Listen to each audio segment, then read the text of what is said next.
Hello everyone, welcome back to Classic Automotive Services.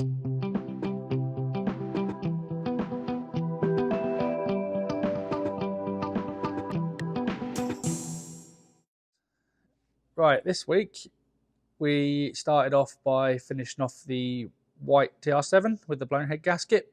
Last week we had the engine on the stand and it was pretty much ready to go back in. But obviously being bank holiday, we couldn't get the final few little bits we needed to actually get it running.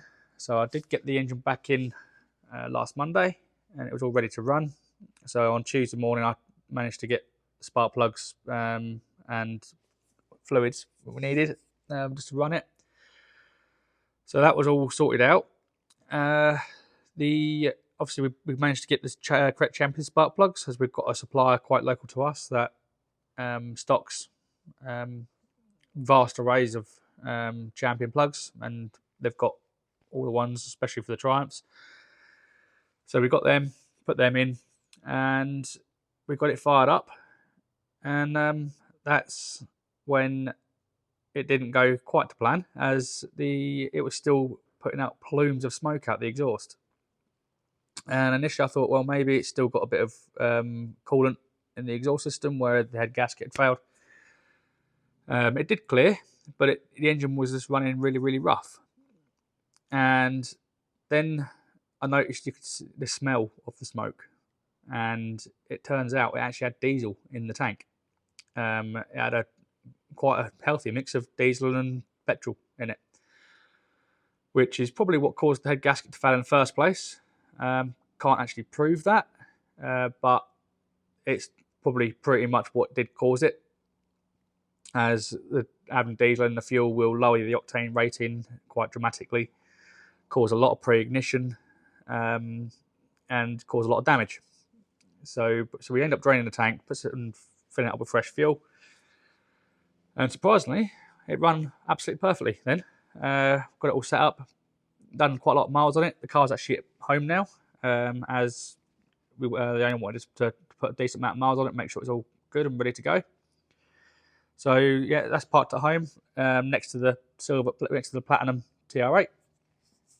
So that's all done, sorted, ready to go back to Thailand now. So it's got a number of miles under its belt.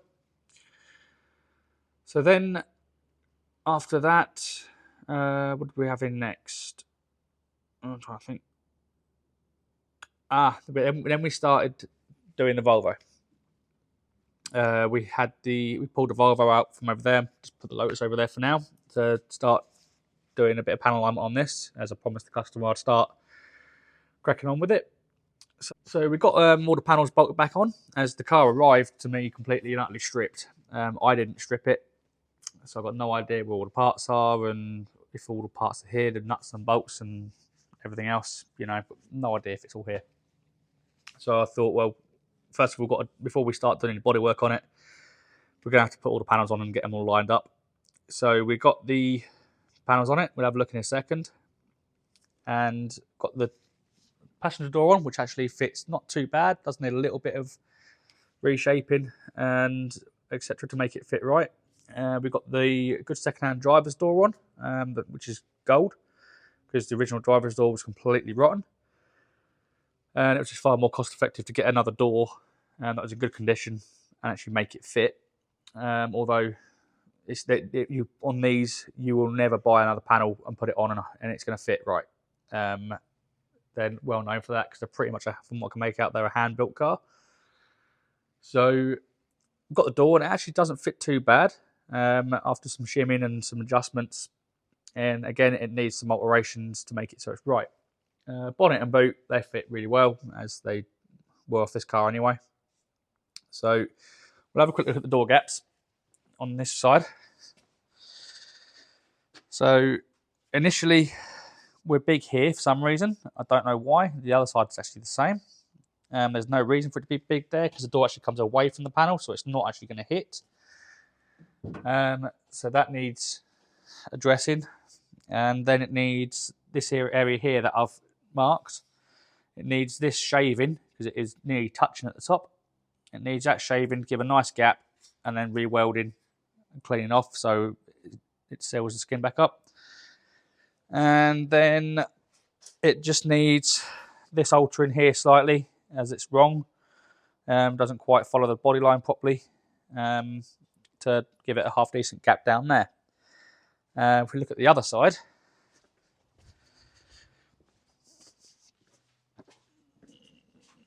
so the other side, it's actually pretty good down the back end. It's all really nice. It's nice and level at the top. Back end is actually quite nice, but the front,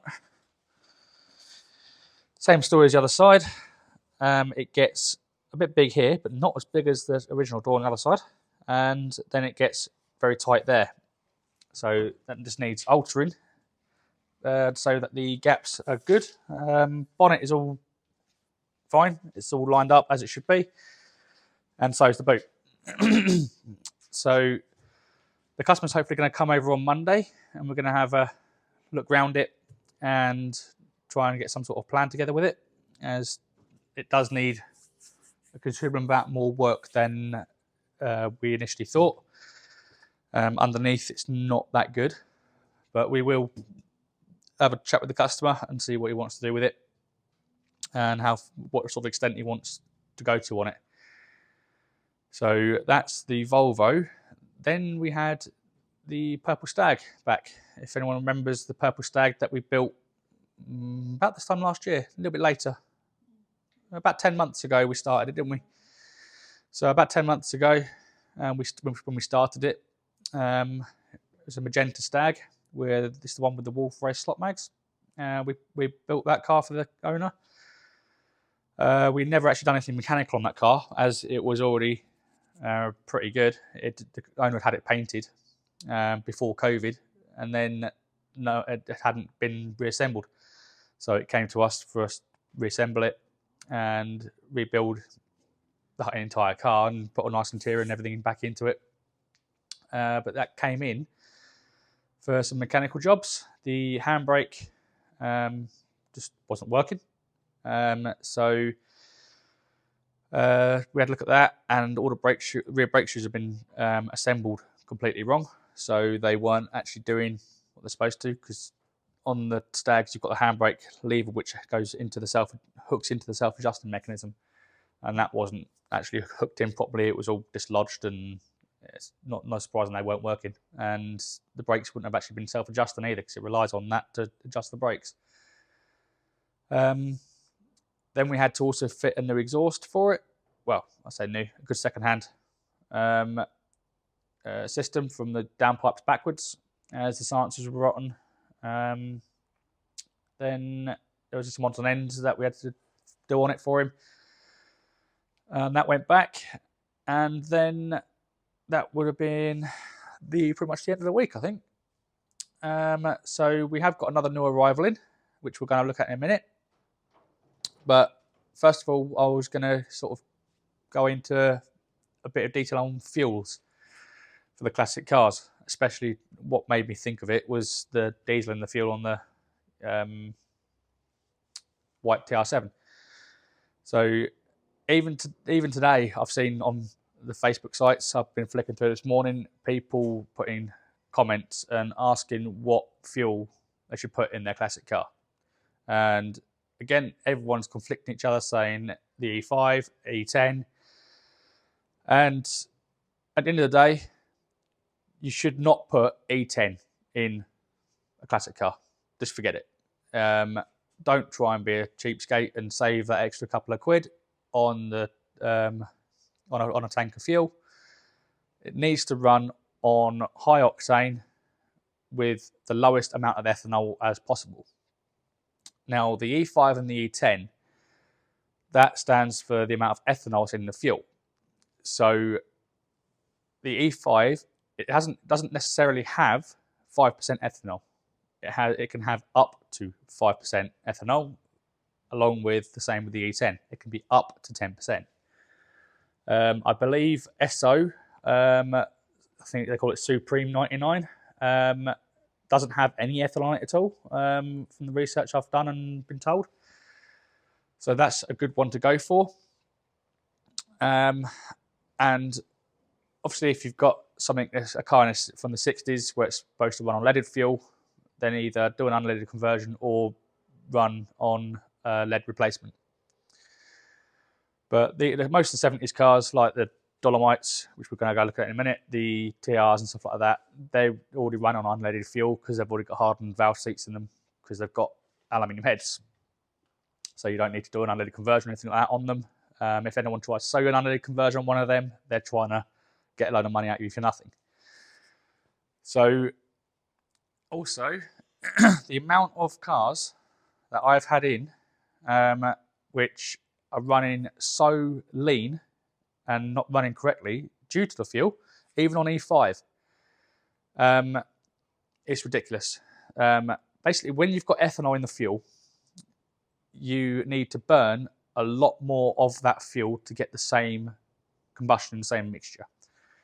Which is why when E10 came out, everyone was using it, and there was hundreds and thousands of complaints of people saying that their car is doing a lot less miles per gallon. Well, it will do because it's burning more of the fuel to get the same mixture. But of course, new cars compensate for that with all electronics and everything on them. Classic cars don't. So if they are very reliant on the fuels, if you run your car on E5 and then you run it on E10, it will run totally different and it will actually run a lot leaner. So you have to richen the carburetors up considerably, even for the modern E5, to get the correct performance and correct combustion out of them. I've had cars that came in which haven't been on the road for a number of years. Started them up and they've been running extremely lean, and I've had to richen the carburetors up dramatically to actually get them to run.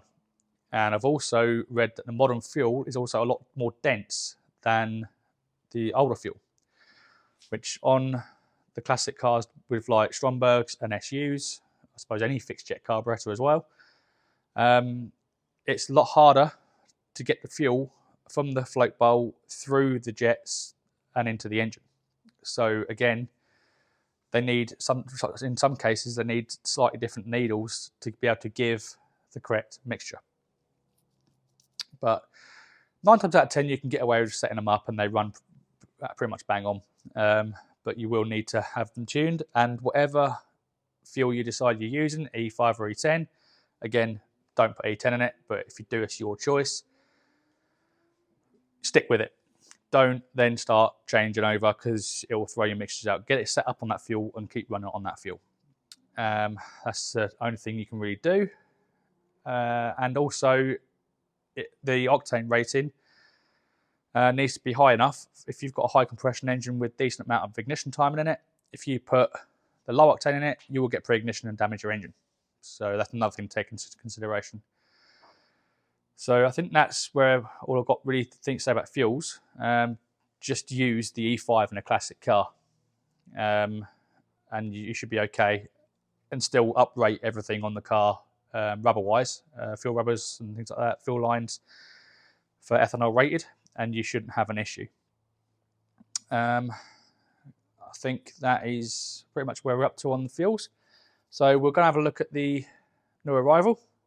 We have mentioned it was coming in a while ago, a number of weeks, maybe a few months ago now. We mentioned that we were getting this car in. We mentioned that we're getting a Dolomite Sprint in for a good amount of work, and it's actually sat outside now. So we're going to have a quick look around it. Right, here we've got a very nice vermilion Dolomite Sprint. It is a little bit tired in places and needs a fair amount of work. But first of all, we're going to be doing the mechanicals on it, as it was off the road for a number of years before the current owner got it. And it's had some basic mechanical stuff done to it to make it run and drive. And that's as far as it got. It hasn't actually been on the road. I know it hasn't been on the road this year, for at least a year, sorry. So we only dropped it off yesterday, and it's running really rough. I took it up our little road here, and the clutch is absolutely knackered in it. You struggle to get it in some gears, and two, when it does actually accelerate, it slips really badly.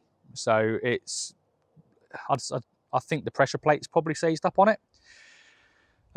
which would cause both them symptoms. As the clutch pedal itself as well is actually quite heavy. It's a lot heavier than it should be. So that does again suggest that it's got a seized pressure plate. So we've got, to do a clutch. The exhaust is blowing like an absolute train. It's really quite bad. And it's got other mechanical stuff on it needs going through as well. So first thing Monday morning, we're going to get it on the lift and we're going to do a full inspection on it and give it a once over and find out exactly what it needs to make it so it's mechanically sound. As rot wise, it's actually really sound underneath. Seals, floors, all the bad points where these usually go, that is actually really good. But once we've got the mechanicals sorted out, we're probably going to be doing a lot of the bodywork on it as well, as the bottoms of the doors are going. Then the roof itself, it's had a new vinyl on it already, as it's the wrong grain. It's actually the coarse grain which they use on the Fords, not the fine grain like the rear quarter panels. So, and it's got its seams missing. So the Dolomite Sprints actually have a seam, which would probably be just this side of the Orbasto, about here somewhere. So it needs its seams putting back on really. And also underneath the roof, it's rotten. We've got to fix the Orbasto. The owner's got another one for it, which needs retrimming, as this one's got rotten corners. So all the roof's going to have to come out of it. The headlines have to come out, which needs replacing anyway. And things like these rear corners, it's all bubbling here, but if you press it, there's not actually any metal under there. It's gone.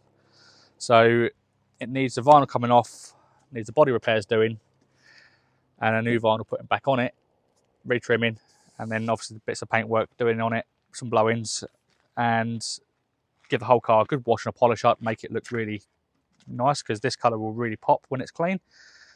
You can see from the amount of dust and dirt on it how long it's been sat in storage. So that is the Dolomite Sprint, which we'll be doing a bit on. So we'll be able to put a bit in next week about what we find on the report and go from there. So I think on that note, that's all we've got this week. So we'll put all the photographs in of, as we usually do, of the cars and everything that we've been doing. And yeah, I think that's it. So please like and subscribe. We'll see you next week.